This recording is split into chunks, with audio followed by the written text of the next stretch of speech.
É do SOS Guará? Eu gostaria de fazer uma denúncia. Qual é o meu direito como consumidora? A gente está precisando de ajuda. Bom dia! Está no ar o programa SOS Guará. Começamos hoje mostrando as dificuldades para trafegar em São Luís, principalmente no horário de pico. Longos engarrafamentos que são um exercício de paciência. Transtornos que ficam ainda piores por conta da imprudência de alguns motoristas. O congestionamento nas avenidas da capital já virou rotina, ainda mais nos horários de pico. Aí é um festival de barbeiragem, imprudência e desrespeito. E a confusão dessa vez é na Avenida São Luís Rei de França, bem no cruzamento que liga o Parque Vitória, o Turu e a Coama. E também não falta quem reclame da bagunça. Eu acho terrível, né? Isso aqui atrapalha o trânsito, é uma confusão, todo tempo é acidente, final de semana, durante a semana, todo tempo. Precisa melhorar isso aqui, precisa acabar com esses acessos aqui, disciplinar isso aqui. E muito perigoso, a gente passa aqui, os carros vai passando pela gente, é bem complicado. Tá péssimo, né? É complicado pra gente andar. E tem muito condutor que não aguarda o sinal abrir e faz ultrapassagem na área do posto de gasolina, que, aliás, virou uma via de retorno para quem vai para Coama. E ainda por cima, tem os buracos. Dá uma tristeza quando pensa sair de casa essa hora. E a buraqueira por aí? A buraqueira nem se fala. Realmente tem lugar que tem a cratera, a gente chama a cratera. Nossa equipe acompanhou durante 1 hora o engarrafamento do cruzamento da Avenida São Luís Rei de França. Flagramos inúmeras infrações e, para dar conta disso tudo, apenas uma agente de trânsito que não quis falar sobre o assunto. O SOS acompanhou a audiência entre empresários, instituições e o Ministério Público do Trabalho sobre a situação de trabalho escravo encontrada nas obras do Arraial da Lagoa da Jansen. A audiência foi a portas fechadas na sede da Procuradoria do Trabalho. Participaram da sessão presidida pela Procuradora do Trabalho, Virgínia de Azevedo Neves, representantes das empresas e a Fundação São Luís Conventions Bureau, envolvidas na organização do Arraial da Lagoa da Jansen. A audiência durou quase toda a manhã e, mesmo assim, a Justiça não conseguiu apurar a responsabilidade do crime. A gente está investigando quem seriam as pessoas responsáveis pela autorização e pela contratação da empresa. E isso não foi, ainda está sob investigação. A Justiça suspeita de outras irregularidades, como, por exemplo, a ausência de contrato de licitação para fazer a obra. Todas as suspeitas devem ser concluídas nos próximos dias. Os responsáveis pelo caso de exploração trabalhista receberam prazos para poder continuar a obra do Arraial da Lagoa. A empresa responsável pela contratação dos trabalhadores tem até a próxima segunda-feira para resolver a situação dos 25 operários resgatados. Já a Fundação São Luís Conventions Bureau deve apresentar toda a documentação referente à organização do Arraial da Lagoa, incluindo o contrato de licitação, nos próximos 10 dias. Enquanto isso, toda a construção das barracas deve permanecer paralisada pela Justiça. Vamos aguardar a regularização do canteiro de obra.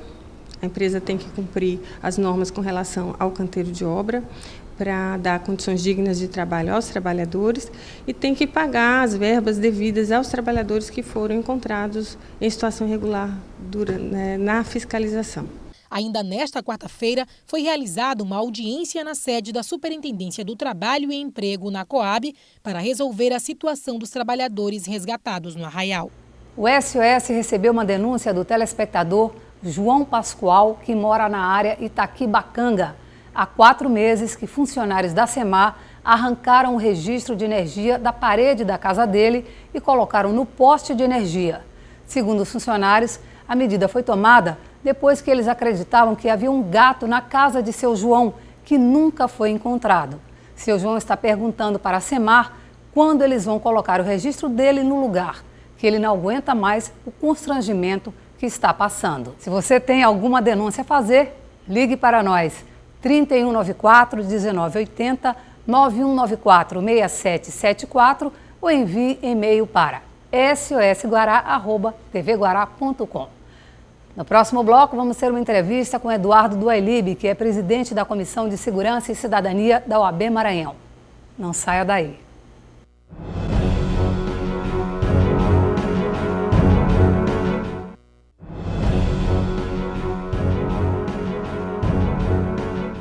A Ordem dos Advogados do Brasil, seccional do Maranhão, fez uma inspeção na última quarta-feira na Unidade de Segurança Comunitária na Divinéia, a primeira experiência do gênero no Maranhão e que deve ser ampliada em breve pelo governo do estado. A entidade está engajada na luta pela redução dos altos índices de criminalidade no nosso estado. Para conversar conosco sobre este assunto de grande interesse para toda a sociedade, nós convidamos o advogado Eduardo Duailib, que é presidente da Comissão de Segurança e Cidadania da OAB Maranhão. Prazer tê-lo aqui mais uma vez. É um prazer, Mônica, e espero contribuir mais ainda para a disseminação desse tema e que a gente possa chegar num consenso. Vamos começar falando desse grande desafio que é a gente reduzir o índice de criminalidade no Maranhão. Como é que a OAB está engajada nesse movimento? Bem, isso é uma iniciativa do presidente Mário Macieira, que instado constantemente a se manifestar acerca desses grandes índices de criminalidade, essas manchetes que normalmente nos assustam. Então, partindo dessas indagações, ele sentiu a necessidade de criar essa comissão, que a título de informação só existem 3 seccionais no Brasil que tem essa comissão, dentre elas o Maranhão, e é uma experiência que nós temos de forma pioneira para que a gente possa fazer um raio-x, uma radiografia de como está a situação referente à segurança pública, não só na capital, mas em todo o estado do Maranhão. Bom, o primeiro passo é a gente conseguir aqui no Maranhão aumentar o nosso contingente policial. Essa falta de policiamento, que todo mundo já tem conhecimento, eu acho que é o principal fator de reclamação hoje do cidadão. Sem sombra de dúvidas. Nós, da Comissão de Segurança e Cidadania, nós fizemos um estudo e constatamos que a Polícia do Maranhão, ela é bem equipada, ela é bem treinada. No entanto, o nosso efetivo, o nosso contingente policial, ele é muito limitado. Em conversas oficiais com o secretário, o doutor Aloysio, ele nos forneceu dados e nós constatamos em loco que existe uma situação desfavorável ao combate da criminalidade, tendo em vista que nós somos o último estado da federação em número de policiais com relação a habitante, porque os índices da ONU eles preveem que seja 250 habitantes para cada policial. No Maranhão, nós não conseguimos isso. Inclusive, existem algumas cidades que ultrapassam o número de 7 mil pessoas, 7 mil habitantes, apenas com um policial para cada 7 mil pessoas. Então, assim, é uma situação complicada e que aí perpassa a questão dos concursos. O governo alega que não pode chamar os concursados por uma questão de embargos legais ainda em tramitação, né? E isso daí foi um dos pontos que foram levantados nessa nossa reunião com o secretário, e também nós da comissão temos o compromisso de fazer essa aproximação entre os poderes instituídos para que a gente possa, de uma forma conjunta, solucionar essa questão que apenas se torna um entrave para o aumento do policiamento. Isso aí gera um malefício inimaginável para a comunidade e para todos que dependem desse serviço que é essencial e é um direito constitucional. E o governo deveria fazer também novos concursos, né? Além de chamar os concursados que estão aguardando. A bem da verdade, Mônica, nós ainda vamos adentrar ao âmbito legislativo, porque nós começamos nossa pesquisa fundamentado com trabalhos, com análise de números. Fomos diretamente ao gestor principal da questão, que seria o secretário. Aloysio Mendes. Pegamos informações, fomos nos quartéis, estamos rodeados por pessoas que realmente entendem da situação e o que se quer é fazer uma força conjunta para que a gente possa resolver esse problema. A gente viu que o governo fez um grande investimento na aquisição de câmeras, né, que fazem sistema de monitoramento. Você acha que isso melhorou, ajudou em alguma coisa? Sem sombra de dúvidas. tendo em vista que com a questão do monitoramento você consegue racionalizar as ações das viaturas. Então elas não ficam rodando de forma aleatória. Elas têm toda uma sistemática e cada câmera daquela que cobre uma área, ela pode racionalizar a ação, ela pode, vamos dizer, transformar numa ação de excelência, utilizada ao máximo. Ó, ali está tendo uma ocorrência e você vai direto para lá. O carro está em fuga, já passa para outra câmera, já é uma outra viatura. Então, nós temos uma qualidade no serviço prestado. Está faltando também a iniciativa privada, as empresas, né, também passarem a se engajar nessa luta. Por exemplo, vou falar das agências bancárias, que aqui a gente tem uma modalidade de crime que está muito comum em todo o estado, chama-se a saidia bancária. Será que as agências bancárias também não têm nenhuma culpa, nenhuma responsabilidade em garantir ao seu cliente essa segurança? Porque essa informação vaza de dentro da agência, de que aquela pessoa está com um montante de dinheiro que é interessante para o criminoso. Como é que a gente faz? A gente vai precisar fazer um intervalo comercial, não sei se você vai ter tempo de responder tudo nesse bloco, mas vamos começar falando disso? Sem sombra de dúvidas. Quando eu falo em força conjunta, ela engloba todos, inclusive a iniciativa privada. No âmbito das saídas de banco, a instituição financeira, como advogado, acho que tem uma responsabilidade, tendo em vista que continua aceitando o uso de celulares dentro das agências. Em outra oportunidade que nós tivemos aqui falando sobre a questão das instituições financeiras, até abordamos essa questão.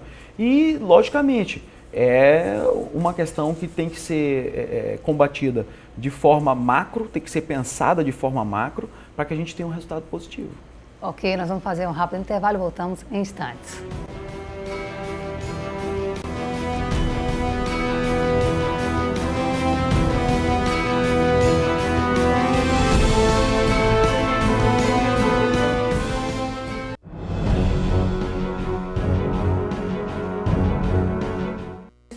Estamos de volta com a nossa entrevista de hoje, o SOS Guará recebendo o advogado Eduardo Duelib, presidente da Comissão de Segurança e Cidadania da OAB Maranhão.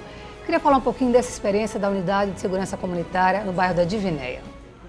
Bem, nós tivemos a oportunidade de visitar esse projeto piloto que foi implantado pela Secretaria de Segurança, sendo que não apenas bota a presença do Estado como no seu aspecto repressor, mas também ele tenta oferecer serviços, ele tenta se integrar na comunidade, e isso é o fator que o diferencia dos demais. Quais são os cursos oferecidos atualmente lá? Bem, lá nós conseguimos constatar que existem cursos de informática para jovens, cursos de eletricista, e também existem cursos para donas de casa, como cuidar da comida, quais seria a forma de armazenagem. Então, assim, eles estão incidindo diretamente na própria qualidade de vida do cidadão, dando conhecimento, se aproximando e agindo de uma forma prezando com a dignidade da pessoa humana. Isso é que é o mais importante. Isso também deixa o cidadão mais seguro na hora de fazer uma denúncia, né? Sem sombra de dúvidas. O que se quer com esse programa é se integrar com a comunidade, fazer com que ela sinta segurança em fazer uma denúncia, sabendo que não vai ter nenhum tipo de repercussão negativa, a não ser a implementação da legalidade e o direito de ir e vir de todas as pessoas. Ali aquela área ela foi escolhida para ser implantada porque existiam uns maiores índices de criminalidade. Aquela área ali da Divinéia, se eu não me engano, Sol e Mar, Vila Luizão. Então, chegamos a índices de redução de quase 90%. E lá existe não só a questão do policiamento e dos serviços oferecidos para a comunidade. Existe também a questão de um sistema de câmeras próprio para aquela área. Então, eles conseguiram inibir, porque... São 90 policiais e mais de 10 câmeras, né? Mais de 10 câmeras. Então, eles conseguem, mas quer queira ou não, ali são 192 mil pessoas. Exatamente, porque atende Divinéia e o entorno também, né? Então, é uma concentração populacional muito grande e que precisava da presença do Estado, mas não só, como eu falei, na forma repressora, mas fazendo parcerias, se mostrando condizente com a situação de cidadão que tem que ser sempre relevado em qualquer aspecto, em qualquer programa, seja saúde, seja segurança, seja educação. Esse é um aspecto que sempre tem que ser relevado. E a própria humanização da polícia militar, que passa por um processo de desconstrução daquela ideia que se tinha, que o policial oprime e faz e sempre tem aquele aspecto negativo. E a gente vê que o êxito, né, da unidade de segurança comunitária, hoje implantada na Divinéia, leva o governo a pensar em ampliar esse programa não só na capital, mas também levá-lo ao interior do estado. Você acha que é válida essa iniciativa? Eu creio que sim, porque, como falei, existem cidades de 14 mil habitantes com apenas 2 policiais. E, volto a frisar, utiliza-se da presença da polícia militar para que se possa implementar outros benefícios para o cidadão, não só a segurança, mas como acesso ao conhecimento, acesso à inclusão digital, por intermédio dos cursos de capacitação em informática. Então, são N vantagens que, se forem estendidas para o interior do estado, é louvável a ação. Duas coisas que a gente falou. Uma, a gente já falou, aumento do contingente policial. E a segunda é a questão do combate ao tráfico e ao consumo de drogas, principalmente o crack, que está intimamente relacionado a esse aumento da criminalidade no estado. Como é que a gente consegue alcançar essas metas? Inclusive, parafraseando o secretário, quando foi questionado sobre essa questão, ele disse que não se constituía mais numa situação de saúde pública, mas sim de segurança pública, porque 90% dos homicídios que estão sendo noticiados aí são diretamente ligados ao tráfico de drogas. Diretamente ligado ao tráfico de drogas, ao consumo do crack. Então, isso daí passa a ser uma questão de segurança pública e de segurança nacional, porque o crack está enraizado em todos os estados da federação. Então, isso daí é uma questão que tem que existir uma política nacional de combate ao crack. E isso é que é interessante. E em conversas com o presidente Mário Macieira, ele levanta uma questão que muito passa a ser preocupante. É a questão desses grupos de extermínio para matar.